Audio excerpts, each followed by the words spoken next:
Perkenalkan, nama saya Regina Dayani dengan NIM C1F018011. Video ini saya buat untuk memenuhi tugas akuntansi syariah dengan tema akad mudharabah.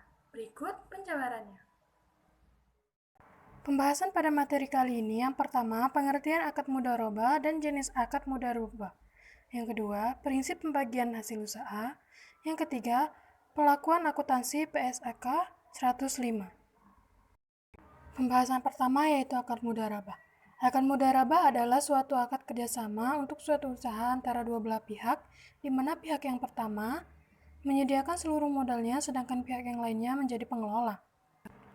Mudharabah merupakan wahana utama bagi perbankan syariah untuk mobilisasi dana masyarakat yang terdesak dalam jumlah besar dan untuk menyediakan berbagai fasilitas, antara lainnya fasilitas pembiayaan bagi para pengusaha. Mudharabah merupakan salah satu akad kerjasama kemitraan berdasarkan prinsip bagi hasil dilakukan sekurang-kurangnya oleh dua pihak, di mana pihak pertama memiliki dan menyediakan modal, saibul mal, sedangkan pihak kedua memiliki keahlian dan bertanggung jawab atas pengelolaan dana atau manajemen usaha halal tertentu disebut mudharib.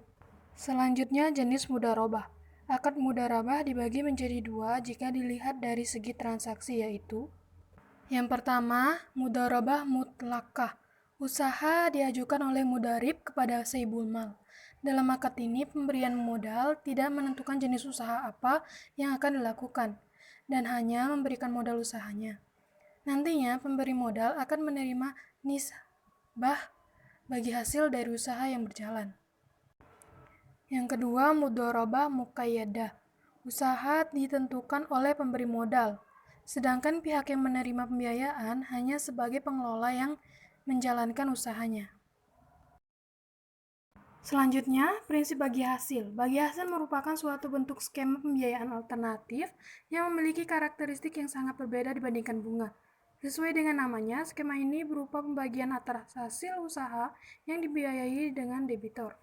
Skema bagi hasil dapat diaplikasikan baik pada pembiayaan langsung maupun pembiayaan melalui bank syariah.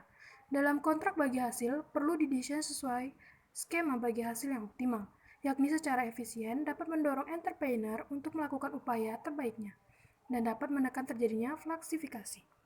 Prinsip-prinsip dalam menjalankan bagi hasil. Yang pertama, adanya kesepakatan yang jelas. Dalam sebuah kesepakatan, tentu harus ada kejelasan bagaimana hal tersebut dilakukan.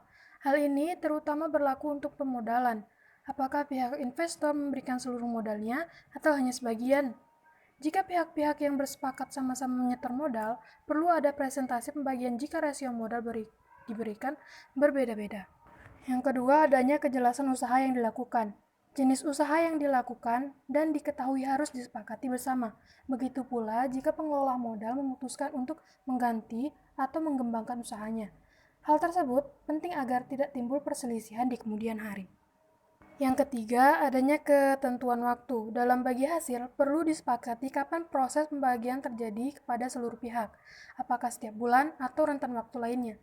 Jika terjadi keterlambatan, tentu seluruh pihak harus memahami kondisi bisnis atau bersepakat untuk menerima keterlambatan pemberian hasil. Yang keempat, adanya ketentuan pembagian. Seperti dijelaskan sebelumnya, terdapat berbagai mekanisme dalam pembagi hasil. Perlu ditentukan sejak awal pembagian mekanisme yang akan dilakukan.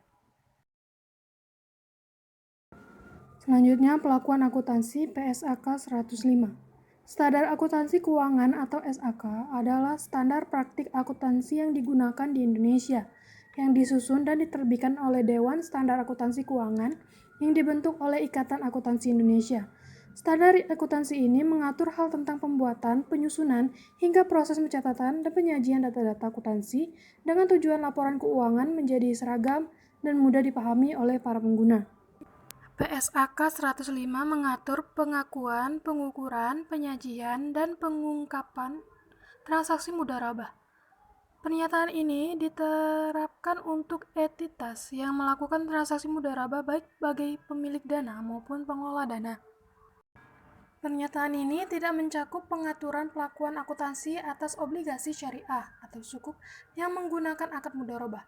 Mudharabah adalah akad kerjasama usaha antara dua pihak di mana pihak pertama, pemilik dana, menyediakan seluruh dana sedangkan pihak kedua, pengelola dana, bertindak sebagai pengelola. Dan keuntungan dibagi di antara mereka sesuai kesepakatan, sedangkan kerugian finansial hanya ditanggung oleh pemilik dana. Dana mudharabah yang disalurkan oleh pemilik dana diakui sebagai investasi mudharabah pada saat pembayaran kas atau penyerahan aset non-kas kepada pengelola dana. Dana yang diterima dari pemilik dana dalam akad mudharabah diakui sebagai dana syirkat temporer, sebesar jumlah kas atau nilai wajar aset non-kas yang diterima. Pada akhir periode akuntansi, dana syirkat temporer diukur sebesar nilai tercatatnya. PSAK 105 juga memberikan ketentuan penyajian dan pengungkapan bagi pemilik dana dan pengelola dana mudharabah. Terima kasih. Sekian video ini saya buat, lebih kurang-kurangnya saya mohon maaf. Jangan lupa like, komen, dan subscribe video ini ya. Sampai jumpa di video selanjutnya. Assalamualaikum warahmatullahi wabarakatuh. Dadah, bye-bye.